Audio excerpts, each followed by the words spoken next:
Hola a todos, mi nombre es Alejandro Ríos y soy médico forense. La gente cree que el CEMEFO de la Ciudad de México es un lugar de gritos y cuchillos, pero la verdad es que es un templo de silencio frío, de burocracia pesada y de cuerpos que ya no protestan. Mi vida se desarrollaba en ese equilibrio gélido hasta la madrugada del 23 de octubre de 2015, cuando un cuerpo ingresó como un caso de paro cardíaco sin más complicación que la hora tardía y el papeleo necesario. Este caso se llamaba José Lira, 58 años, sin antecedentes violentos, solo una vida apagada de golpe. Recuerdo la hora con precisión, eran las 2:47 de la mañana. Yo estaba en la sala de observación revisando los formularios de entrada, mientras José Lira reposaba en la plancha de acero inoxidable, cubierto hasta el cuello con la sábana blanca reglamentaria. La cámara de seguridad de la sala 1, esa que siempre olvidábamos apagar por la noche, registraba cada segundo de la calma absoluta que reinaba en ese momento. Una calma que se rompió con un movimiento lento, casi imperceptible, que hizo bailar la tela de la sábana cerca de los pies. El tórax, que debería haber estado inmóvil y vacío, se infló profundamente, como si succionara el aire denso de la morgue, y por un instante aterrador, pensamos que había vuelto. Ese video, el que grabó el minuto exacto en que José Lira desafió la muerte y la biología, desapareció de los archivos centrales, horas después, borrado como si nunca hubiera existido. Solo una copia clandestina, filtrada por un técnico traumatizado, da fe de la verdad. La pregunta que me ha consumido desde entonces no es si estaba muerto, sino qué entidad usó su cuerpo inerte para levantarse y mirar a su alrededor, justo antes de volver a caer en el vacío. El CEMEFO de Tlatelolco es una arquitectura brutalista, un bloque de concreto gris que parece diseñado para absorber la luz y el sonido de la urbe, dejando solo el frío esencial en su interior. Llevaba 12 años trabajando allí, y la principal lección que aprendes es la deshumanización. Necesitas tratar cada cuerpo como una pieza de un rompecabezas médico-legal, no como lo que fue, para poder seguir durmiendo por las noches. La atmósfera de formol y humedad es la anestesia crónica que nos mantiene funcionales. Yo me consideraba un profesional inquebrantable, un devoto de la causa y el efecto, el rigor mortis, la lividez cadavérica, la temperatura corporal, todos eran datos cuantificables, que contaban una historia de muerte física, nunca metafísica. Las supersticiones y los cuentos de pasillo sobre almas errantes eran el folclore necesario para que los técnicos menos experimentados no enloquecieran, pero para mí eran solo ruido de fondo. Mi equipo esa noche era reducido. Estaba Laura, una patóloga residente de 25 años, brillante pero aún impresionable, con esos ojos grandes que veían demasiado a pesar de su juventud. Y Gustavo, nuestro técnico de sala, un hombre parco y robusto, que había visto suficientes horrores para convertir la indiferencia en un arte, una garantía de estabilidad en la madrugada. Eran los únicos testigos, además de las frías lentes de las cámaras. La noche del 22 de octubre había sido inusualmente lenta, lo que siempre es un mal augurio en nuestro negocio. La quietud permite que el silencio se vuelva tangible, que el eco de nuestros propios pasos resuene de manera extraña. Habíamos terminado 2 autopsias menores, un suicidio y un accidente de tráfico, y estábamos limpiando las herramientas cuando el cuerpo de José Lira fue ingresado a las 2 de la mañana. Un paro respiratorio en un barrio al sur de la ciudad. Un caso de rutina, el tipo que se procesa en media hora para liberar espacio. La hoja de ingreso solo mencionaba que la familia lo había encontrado rígido en su cama y que el médico de urgencias había declarado la muerte.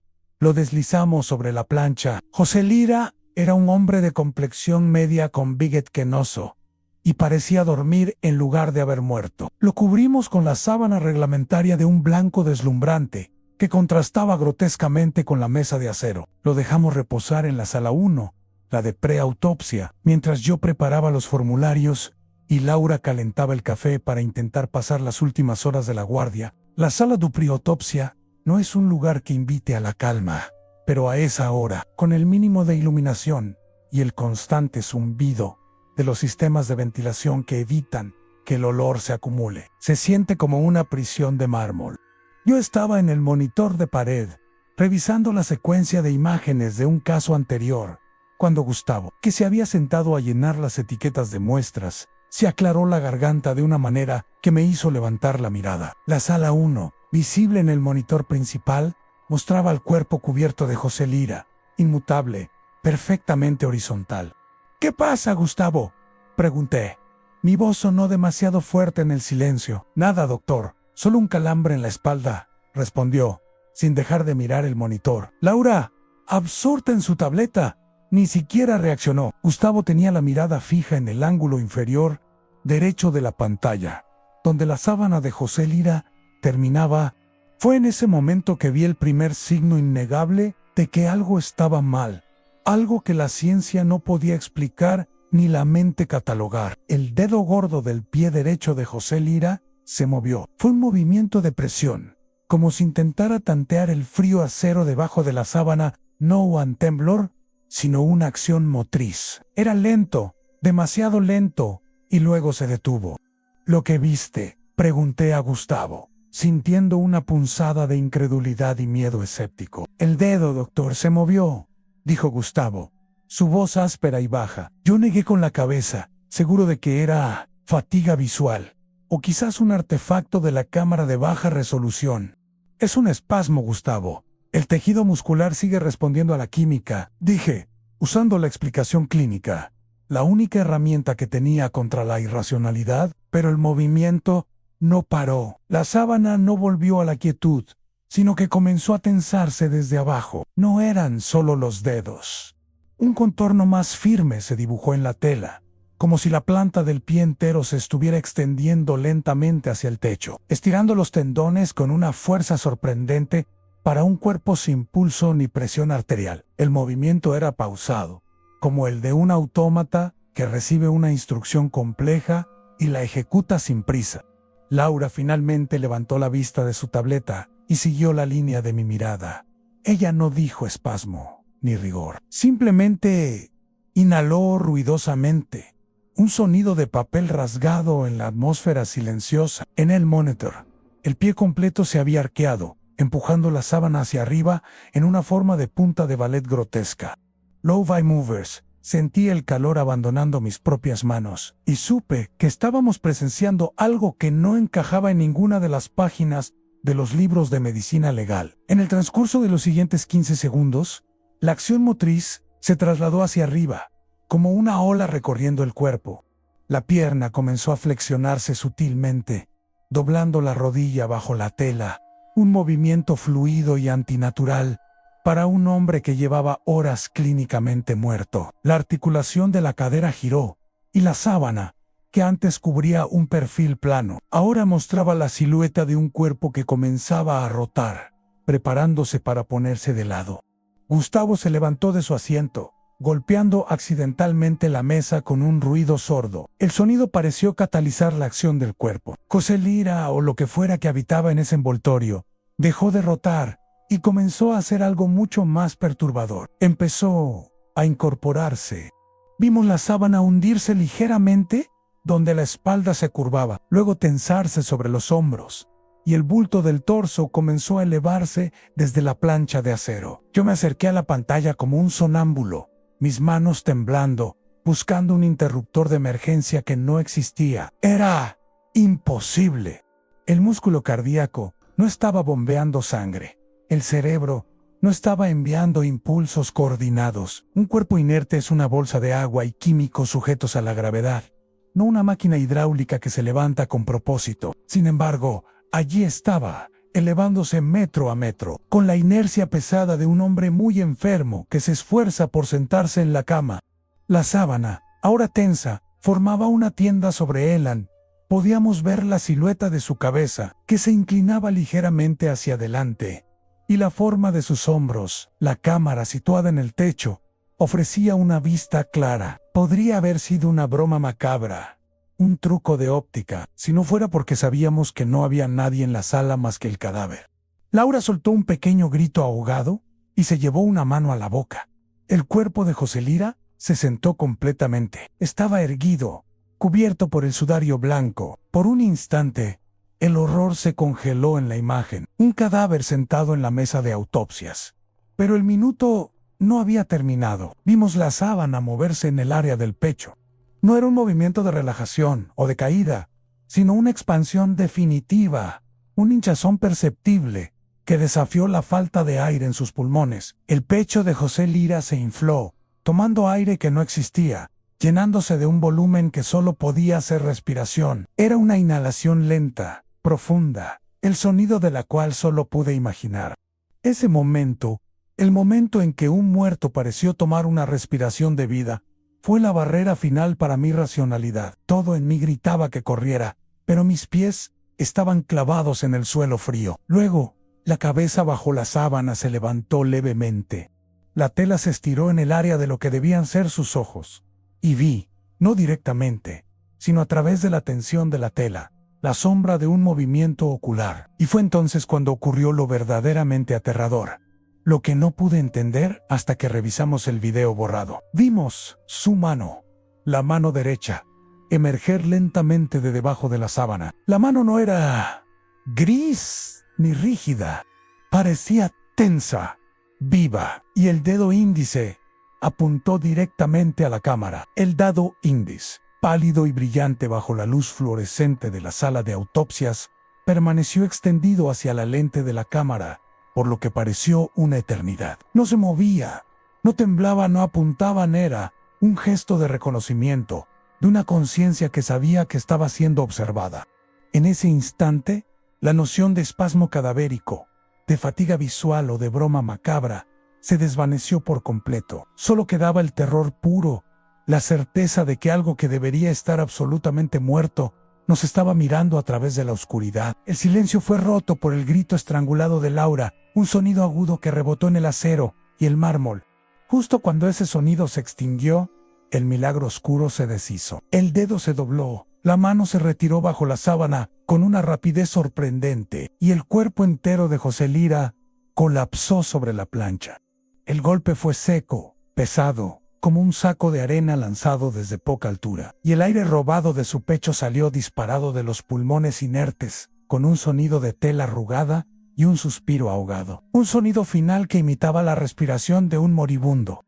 Quedamos cangilados, los tres testigos de ese desafío a la naturaleza, observando la sábana que ahora yacía inmóvil, delatando de nuevo la figura horizontal del cadáver. Gustavo rompió el trance. ¿Qué demonios fue eso, doctor?, preguntó, su voz ronca y llena de incredulidad. Yo tardé varios segundos en procesar siquiera la necesidad de una respuesta.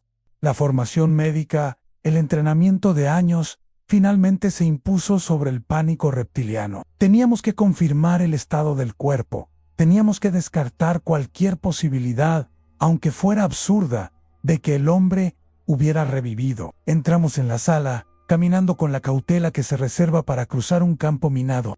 El aire se sentía cargado, denso, como si la electricidad estática de la vida se hubiera quedado suspendida tras ser brevemente expulsada. Me acerqué a la plancha. Mi bata blanca se sentía como una armadura ridícula contra lo desconocido. Levanté la sábana de la cabeza de José Lira. Su rostro estaba en calma, con el bigote canoso ligeramente desordenado por el movimiento. Su piel era cerosa, fría, al tacto palpé la carótida, ningún pulso, ausculté el pecho en silencio absoluto. Laura, pálida y con las manos temblándole visiblemente, acercó un termómetro rectal. La temperatura central estaba ya muy baja, en línea con el tiempo post-mortem estimado. El rigor mortis, que había empezado a sentarse antes del incidente, estaba incluso más marcado ahora. Sus articulaciones estaban fijas, rígidas, no había signos vitales, no había reacción neuronal, no había calor residual. José Lira estaba tan muerto como un hombre puede estarlo, pero lo habíamos visto levantarse. La contradicción era un veneno para la mente. Si estaba muerto, ¿cómo se había movido con tal deliberación, tal fuerza muscular coordinada? Si había vuelto, ¿por qué había colapsado de nuevo sin razón aparente? ¿Y por qué el rigor mortis se había acelerado en lugar de desaparecer? Recorrí cada centímetro del cuerpo, buscando cables, bombas hidráulicas, algún dispositivo oculto, cualquier explicación física, a nada. Era solo José Lira, un hombre muerto, sentado y luego colapsado por una fuerza interna o externa que no tenía cabida en la patología forense. Gustavo, que había estado rondando la sala con la mirada perdida, finalmente se atrevió a hablar de nuevo. El video. Doctoran, tenemos que ver el video. La cámara de seguridad lo grabó todo. En ese momento, la prioridad dejó de ser la ciencia y pasó a ser la evidencia. Si no podíamos explicarlo, teníamos que documentarlo. Si alguien nos preguntaba, teníamos que tener la prueba irrefutable de lo que habíamos presenciado. O la Junta de Psiquiatría nos declararía locos a los tres. Fuimos al cuarto de seguridad, un cuartucho pequeño e incómodo adyacente a la oficina principal, donde el técnico de turno dormía profundamente sobre su escritorio. Lo despertamos de golpe, sin dar explicaciones, solo con la urgencia fría de nuestros ojos. Necesitamos el archivo de la sala 1. Ahora, le dije con una autoridad que no sabía de dónde sacaba. El técnico, un muchacho llamado Carlos, se frotó los ojos y protestó débilmente por la hora, pero la tensión en el ambiente lo obligó a obedecer. Carlos localizó la hora. Las 2:47 de la mañana. Presionó reproducir. Ali estaba en el monitor. La reproducción exacta de la pesadilla. Vimos la sábana temblar, el pie arqueándose lentamente, la pierna doblando la rodilla. Vimos el torso alzarse, esa silueta espeluznante sentada en la plancha.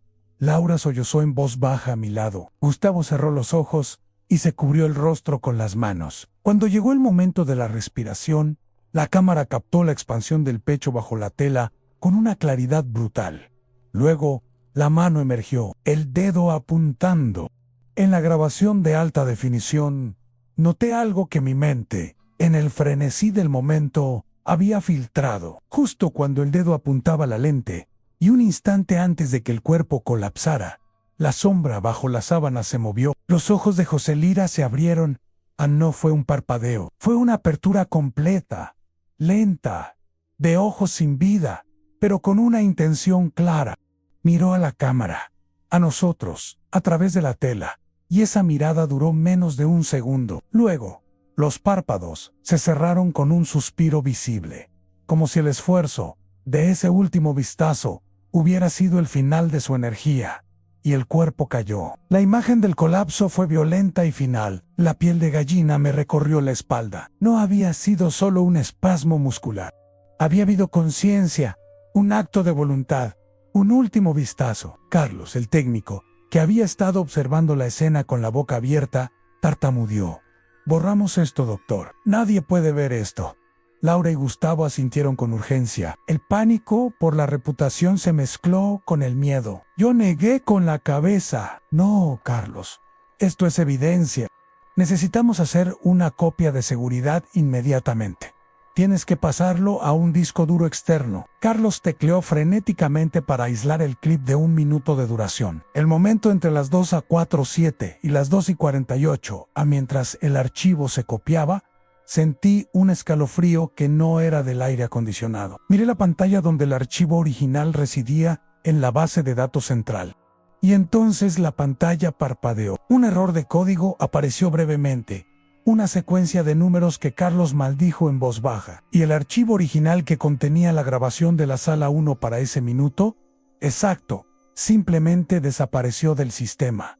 No se movió, no se archivó. Borrow.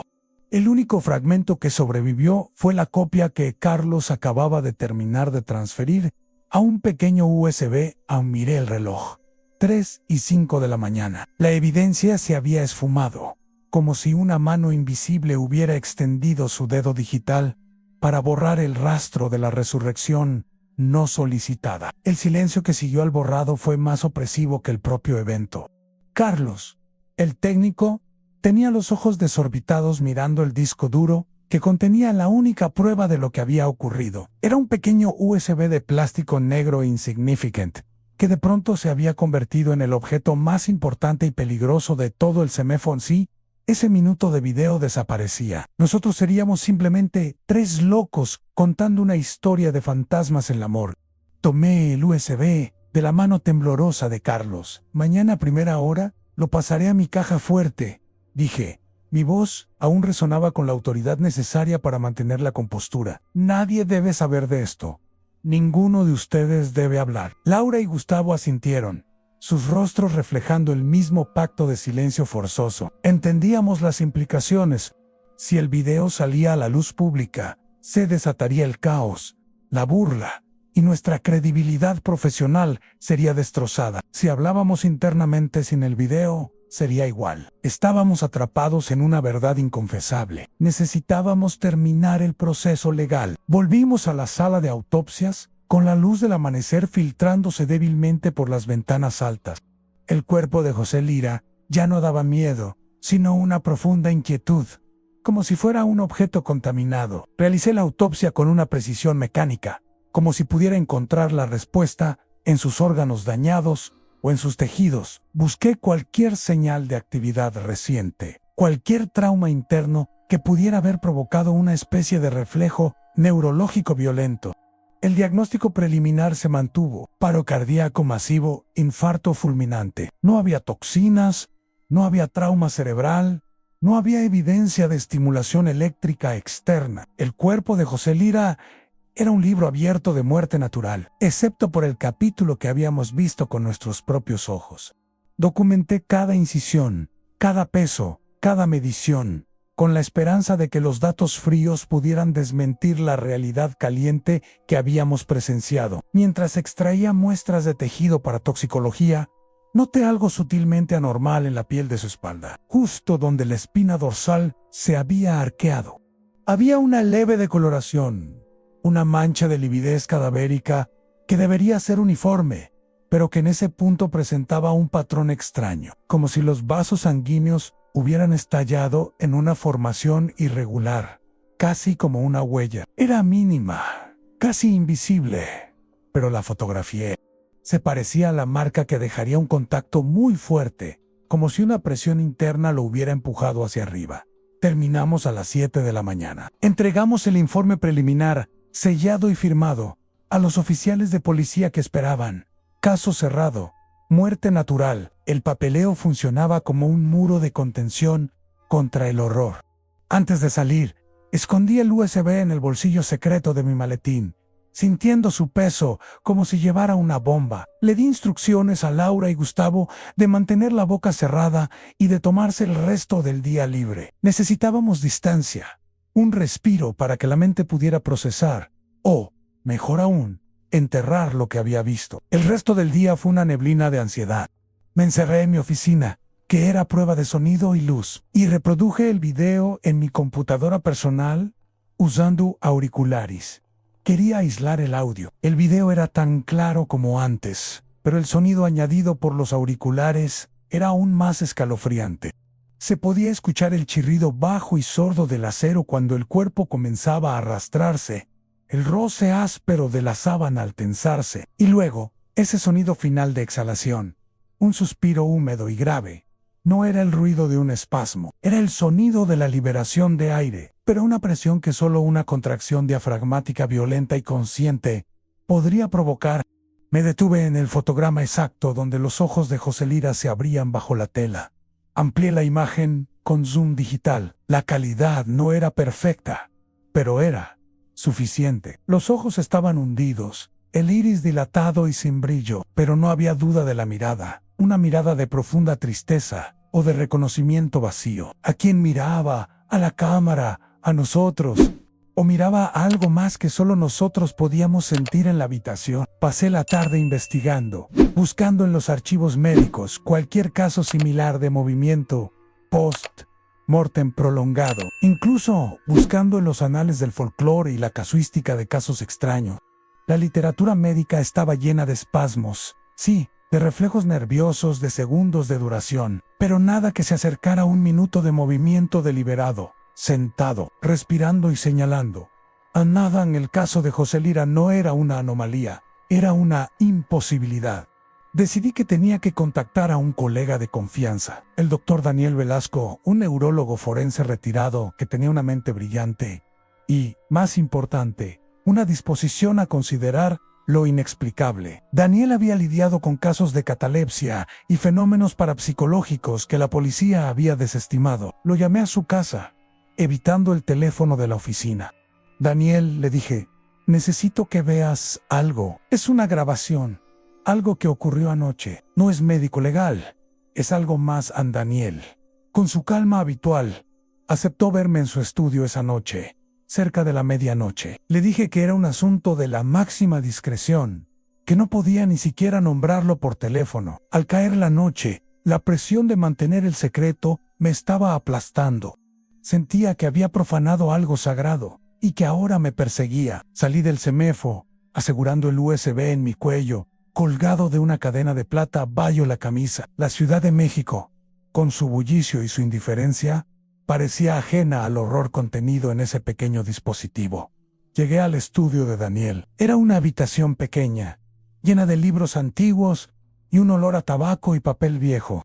Daniel, un hombre de unos 70 años, con barba blanca y ojos penetrantes, me ofreció whisky. Rechacé la bebida. Mi estómago estaba revuelto. Sin preámbulos, conecté el USB a su computadora. Le expliqué brevemente la hora y el contexto.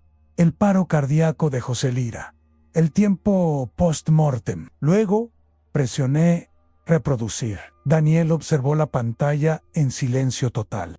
No hizo comentarios cuando el pie se movió. Su respiración apenas se alteró cuando el cuerpo se irguió. Solo cuando la mano de José Lira emergió y el dedo índice apuntó directamente a la lente, Daniel se inclinó hacia adelante, sus ojos brillando con una intensidad que no había visto antes. Vio el colapso, el suspiro audible de aire saliendo, y luego la pantalla vacía. Daniel presionó pausa. Se quitó las gafas de lectura y las dejó sobre la mesa. Su silencio fue largo, reflexivo, finalmente habló. Alejandro dijo, sé que estás buscando una explicación neurológica. Estás buscando un reflejo del tronco encefálico, una actividad residual inusual. Estás buscando la ciencia nascentí. ¿Y qué encontraste, Daniel?, pregunté, mi voz apenas un susurro. Daniel se recostó en su silla y me miró directamente. ¿Lo que viste? No es espasmo cadavérico. Eso no es catalepsia. No existe un mecanismo conocido en la biología humana que permita a un cuerpo, con el rigor mortis comenzando a fijarse, realizar una acción motriz compleja, sostenida durante casi un minuto, con la fuerza suficiente para sentarse contra la gravedad y luego tomar una respiración completa. Hay algo más en juego aquí, algo que no está en los libros de anatomía, señaló la pantalla. Ese hombre te estaba viendo, Alejandro. Y el borrado del archivo, eso no es accidental. Es un patrón de ocultación. Alguien o algo no quería que se supiera que ese cuerpo se movió. ¿Sabes algo del hombre? ¿De José Lira? ¿Alguna historia personal? ¿Algún detalle que la policía haya ignorado? Le dije que el expediente era limpio, paro cardíaco, sin historia criminal, jubilado. Daniel insistió. Tienes que investigar. A José Lira no lo que era en el CEMEFO, sino quién era en vida. Lo que despertó en ese cuerpo no fue su alma. Eso es folclore. Fue una fuerza, un residuo, una voluntad impuesta en su biología muerta. Y ese gesto, el dedo índice, apuntando, no fue un reflejo, fue una advertencia. Una advertencia de quién o qué lo hizo levantarse. O tal vez, una indicación de dónde buscar la verdad sobre lo que le pasó antes de morir. Daniel me entregó un papel con una dirección garabateada. Ve a este lugar, dijo. Es un contacto mío que trabaja con archivos de seguridad informática de alto nivel. Él podrá decirte si ese borrado fue humano o algo más. Y ahora, Alejandro, tienes que ir a buscar a la viuda. La madrugada de ese 24 de octubre de 2015 me encontró en un estado de vigilia paranoica. La conversación con Daniel Velasco había disuelto cualquier esperanza que me quedaba de encontrar una explicación clínica. Ya no se trataba de un fenómeno médico, sino de una intervención, de una advertencia. El borrado del archivo, la fuerza impuesta en el cuerpo de José Lira, el dedo apuntando. Todo estaba conectado de una manera que me obligaba a salir de mi campo de acción y adentrarme en la oscuridad. El primer paso era el contacto de Daniel, un hombre llamado Ernesto, que trabajaba en una empresa de seguridad de datos en la colonia Roma. Llegué a una oficina anodina, el tipo de lugar que te hace dudar si estás en el sitio correcto, pero el nombre en el timbre coincidía. Ernesto era un joven delgado y con gafas, cuyo entusiasmo por la codificación contrastaba con la frialdad de su tarea. Le expliqué la situación de forma vaga, un caso de manipulación de evidencia en un servidor gubernamental, minimizando la parte del cadáver que se sienta. Le mostré la secuencia de código que Carlos había capturado justo antes de que el archivo se desintegrara. Ernesto pasó casi una hora tecleando, con los ojos brillando a la luz de la pantalla.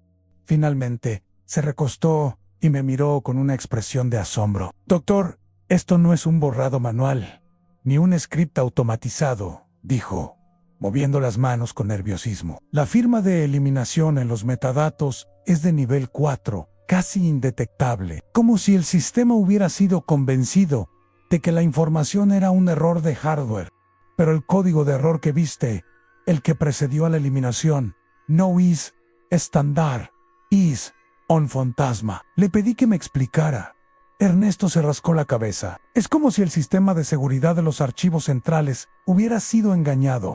Alguien tuvo que haber insertado un comando que simulaba un fallo crítico en ese minuto específico. Un comando tan limpio que el propio servidor se encargó de la eliminación para protegerse de una supuesta corrupción. Pero la dirección IP de origen, o el rastro del comando, no existe. Es una orden que vino y se desvaneció, sin dejar huella digital rastreable. La única vez que he visto algo remotamente parecido fue en archivos de alto secreto de defensa, donde se usan programas de autolisis extremadamente sofisticados. Entonces, ¿fue intencional? Pregunté totalmente, respondió Ernesto, y lo que es más perturbador, la velocidad con la que se hizo. Fue casi instantáneo después de que el archivo se terminó de copiar. Es como si la acción estuviera siendo monitoreada en tiempo real. Alguien sabía que estábamos haciendo una copia de ese video. El pánico se apoderó de mi anís y nos estaban vigilando. Mi posesión del USB me convertía en un blanco. Me despedí de Ernesto con una urgencia renovada y fui a la dirección que figuraba en el expediente de José Lira. Su casa estaba en una colonia de clase media baja, una vivienda modesta con rejas y macetas. La viuda, la señora Elena Lira, abrió la puerta. Era una mujer de rostro cansado, con los ojos hinchados por el llanto reciente, pero con una dignidad inquebrantable. Me presenté como un colega del CEMEFO, que venía a responder algunas preguntas finales sobre el informe de autopsia. Era una mentira burda, pero necesaria. Nos sentamos en una sala pequeña, llena de fotografías familiares que mostraban a un José Lira sonriente en fiestas y viajes. Quería saber más de él, de su vida, si había algo extraño en los días previos a su muerte. Le pregunté sobre su salud, sobre su estado de ánimo, sobre su rutina. La señora Elena confirmó la historia oficial: paro cardíaco, inesperado. José había estado un poco más callado de lo normal, pero lo atribuyó a la preocupación por la pensión. Pero había algo más, algo que la señora Elena no mencionó hasta que yo presioné. Hablando de la autopsia, le pregunté si José había estado trabajando en algún proyecto, algo en la casa, algo que lo hubiera fatigado. Ella dudó. Él estaba obsesionado con algo, doctor, dijo en voz baja, ajustándose las manos. José había pasado las últimas 2 semanas antes de morir trabajando incansablemente en un cuarto pequeño en el fondo del jardín, una especie de almacén que había convertido en su estudio. No permitía que nadie entrara. Decía que estaba armando algo importante, algo que lo protegería. La señora Elena pensó que era solo un pasatiempo, quizás un mueble complicado, pero la obsesión de José era palpable. Dejó de dormir bien, se saltaba comidas. Su salud, que ya era frágil, se deterioró rápidamente. Le pedí ver el estudio. La señora Elena me guió a través del jardín hasta la pequeña construcción de ladrillo. El aire se sentía diferente allí, pesado, frío, a pesar del sol de la tarde. Ella abrió la puerta con una llave que conservaba en su llavero. El estudio era un desorden de herramientas, cables, piezas de metal y planos manuscritos. Olía a soldadura fría y a moho. Lo que José Lira había estado construyendo no era un mueble, era una jaula de Faraday improvisada.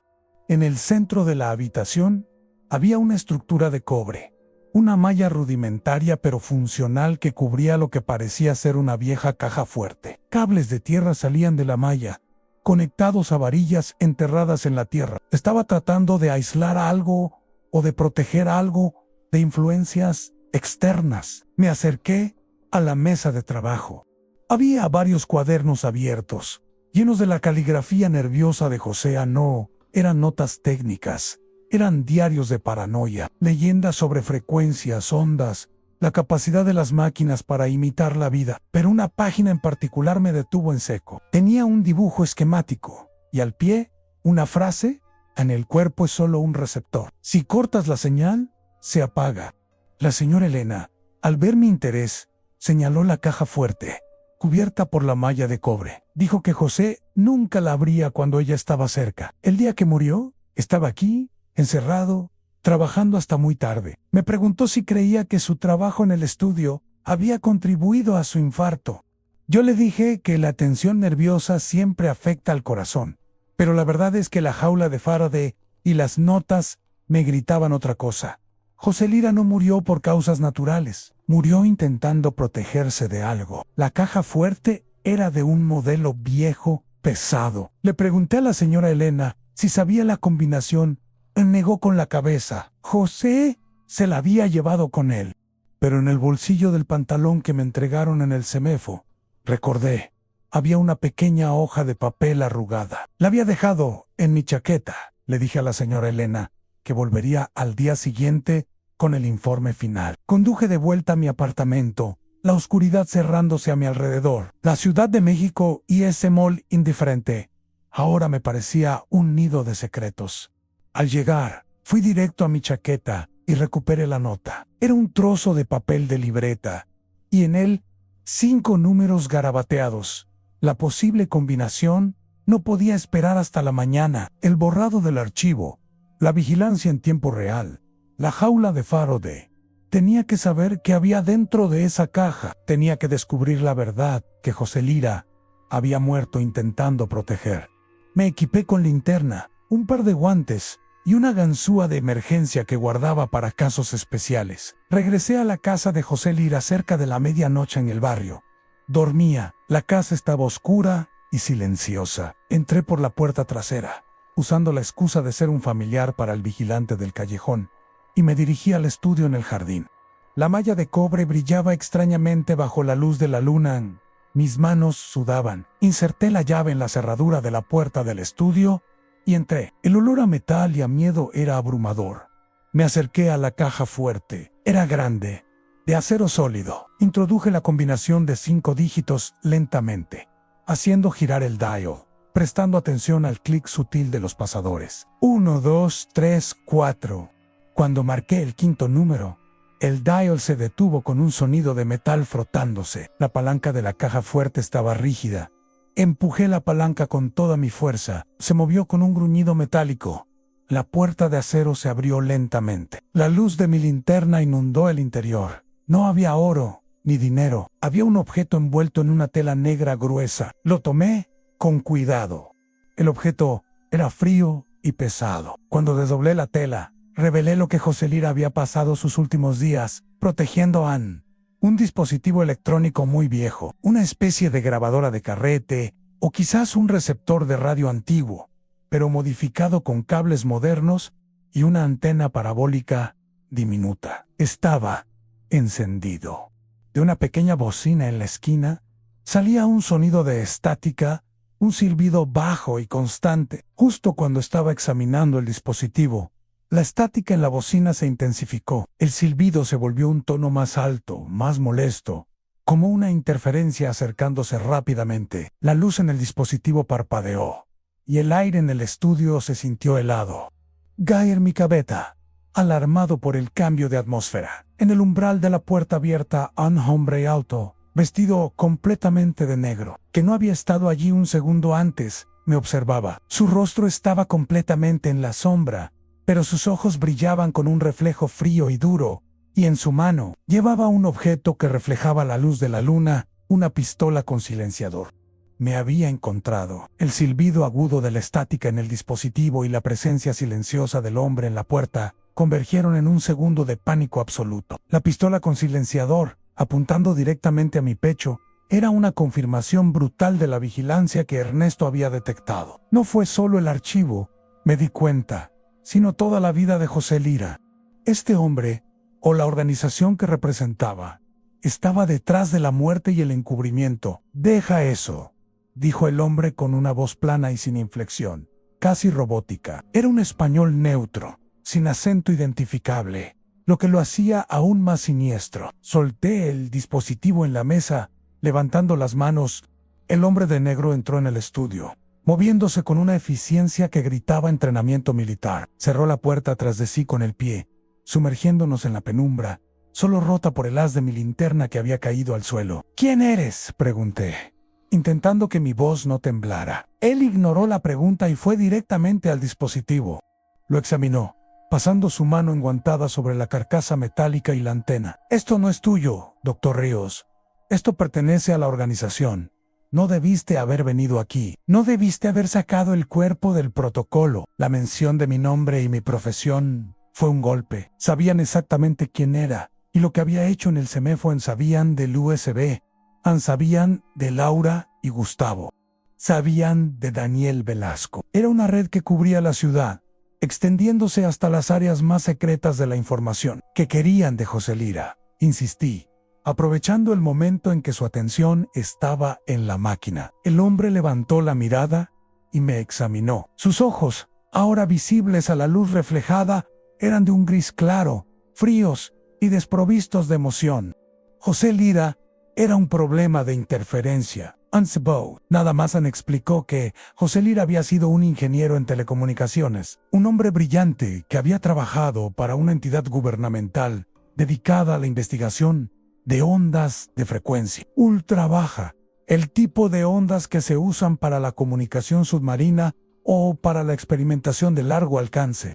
José, en algún momento, había descubierto un patrón, una señal de origen desconocido que estaba usando esas frecuencias, y se había obsesionado con ella. Él no estaba construyendo una jaula de Faraday para protegerse de los ladrones, continuó el hombre con desprecio. Estaba intentando bloquear la influencia. ¿La influencia de qué?, repliqué. Mi corazón latía con fuerza contra mis costillas. El hombre esbozó una sonrisa mínima y gélida. La influencia de la señal. Lo que tú llamaste un espasmo, doctor. Fue la señal buscando una salida. El hombre explicó que la señal, o la frecuencia, tenía la capacidad de interactuar con el sistema nervioso central. Incluso post-mortem. No era vida. Era la transmisión de una voluntad, una orden motriz impuesta al tejido muerto. José Lira, al aislar su cuerpo y su estudio con la malla de cobre, había estado intentando interrumpir o descifrar esa frecuencia. Al morir, su cuerpo se convirtió en un vector temporal, un receptor que la señal intentó utilizar para comunicarse o escapar del amor. Lo que ustedes vieron fue la señal, frustrada por la rigidez y la falta de energía, forzando un último movimiento de aviso. Y el dedo, dije, temblando. ¿Por qué apuntó a la cámara? El hombre se encogió de hombros. Su indiferencia era más afilada que su arma. Un mensaje para sus perseguidores. Quizás una forma de decirles que sabíamos que estaban mirando. O quizás solo un reflejo final de la necesidad de un receptor moribundo de interactuar con el mundo exterior antes de la desconexión total. Entonces, ¿quién envía la señal?, pregunté. El hombre no respondió. Solo tomó el dispositivo de José Lira, lo desenchufó y lo envolvió de nuevo en la tela negra. Te has metido en algo que no entiendes, doctor. Deberías haberte limitado a cortar y coser. Tienes algo que me pertenece. Dame el USB. Puse la mano en el cuello, sobre el USB escondido bajo mi camisa. Sentí el relieve de la cadena. No te lo voy a dar, le dije. La desesperación me dio un coraje inesperado. Si lo tomas, nadie sabrá la verdad de José Lira, y el encubrimiento será total. El hombre de negro suspiró, un sonido de paciencia agotada. No sabes lo que estás protegiendo. Este hombre, Lira, en su paranoia, comenzó a interceptar y grabar la señal. Si esa grabación cae en manos equivocadas, la estabilidad de todo el sistema podría verse comprometida. El poder que controla esta frecuencia no es una agencia de espionaje, doctor. Es algo que opera por debajo del ruido. Algo que ha estado aquí mucho más tiempo que tú o yo. El hombre levantó la pistola y quitó el seguro. Dame el USB, o te conviertes en otro paro cardíaco en un informe forense. La elección era simple: morir por un USB, o vivir con el conocimiento de una conspiración que que utilizaba cuerpos muertos como títeres. Sabía que si me mataba allí, la señora Elena me encontraría, y el caso de José Lira se volvería aún más sospechoso.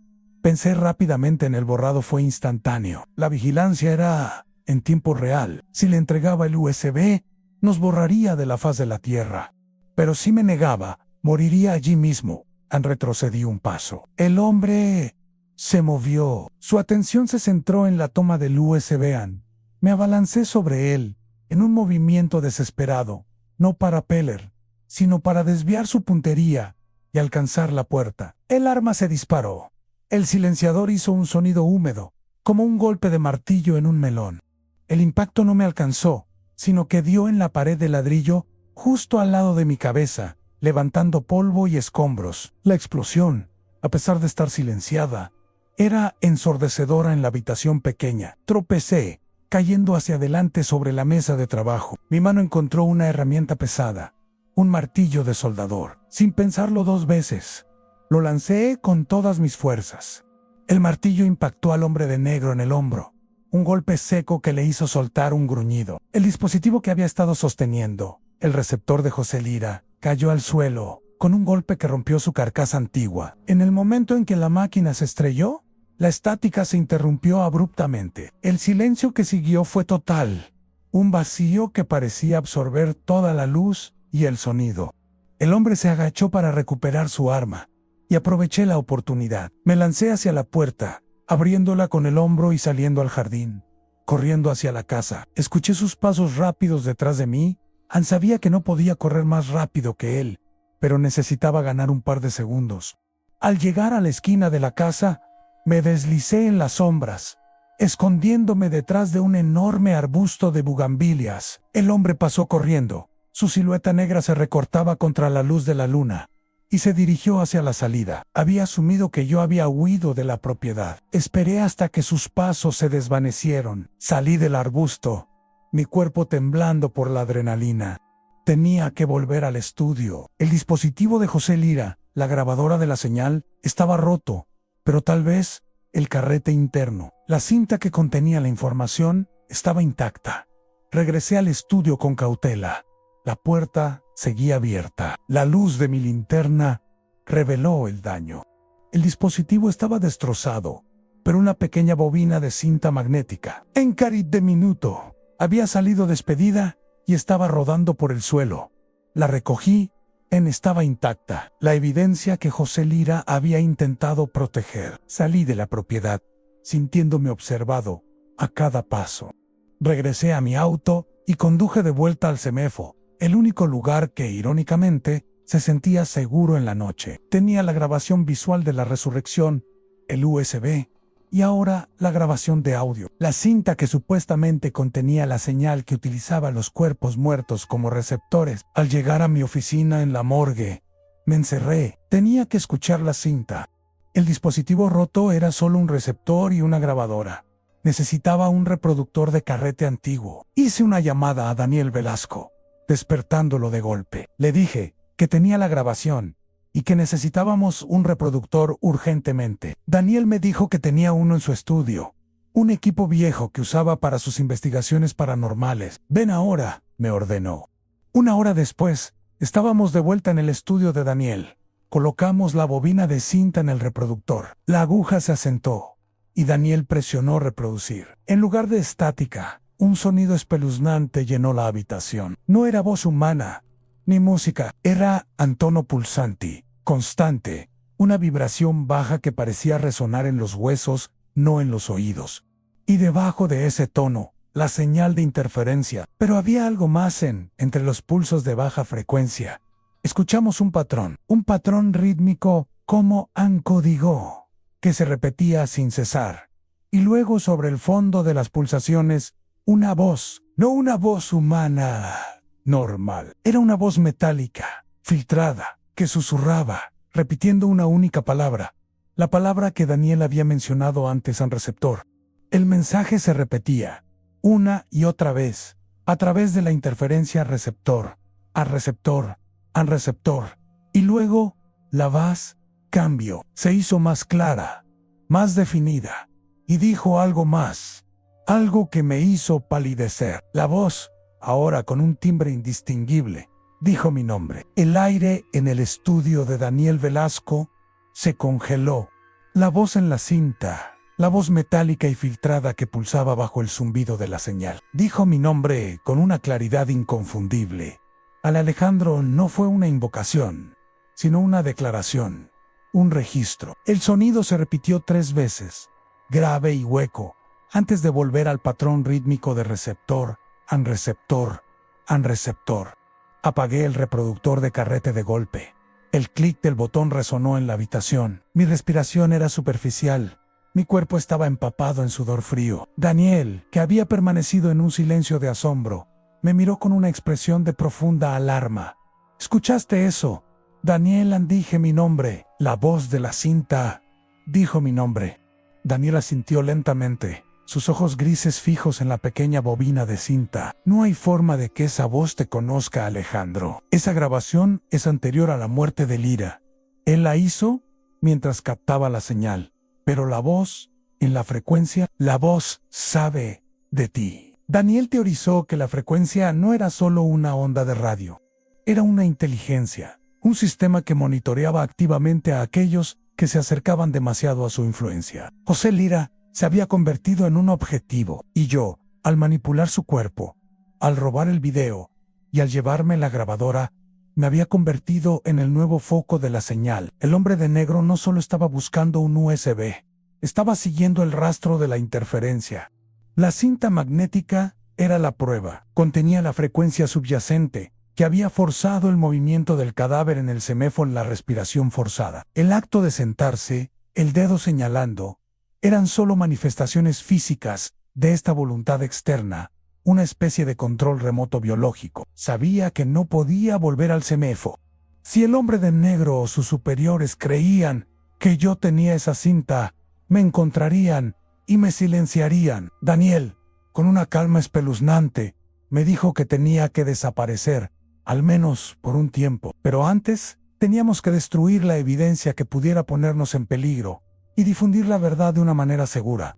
Decidimos que el USB, con el video de la resurrección, era demasiado peligroso para conservarlo, pero no podíamos destruirlo sin antes crear una réplica encriptada y distribuida. Daniel llamó a otro contacto, un periodista que trabajaba para una agencia internacional de investigación, un hombre que no temía a la controversia. Envié el archivo de video por una red segura y anónima, con instrucciones de publicarlo, solo si algo me pasaba. El video filtrado, el que se conoció como el cadáver que se levantó en la autopsia de la Ciudad de México, comenzó a circular en ese momento. Una bomba de relojería que Daniel y yo acabábamos de activar. En cuanto a la cinta, la quemamos. No podíamos arriesgarnos a que cayera en manos equivocadas, o que alguien más pudiera descifrar el patrón de la señal. El olor a plástico quemado y magnetismo llenó el estudio. Un humo negro que simbolizaba el final de la verdad de José Lira y el inicio de mi propia persecución. El resto de mi vida se convirtió en una huida.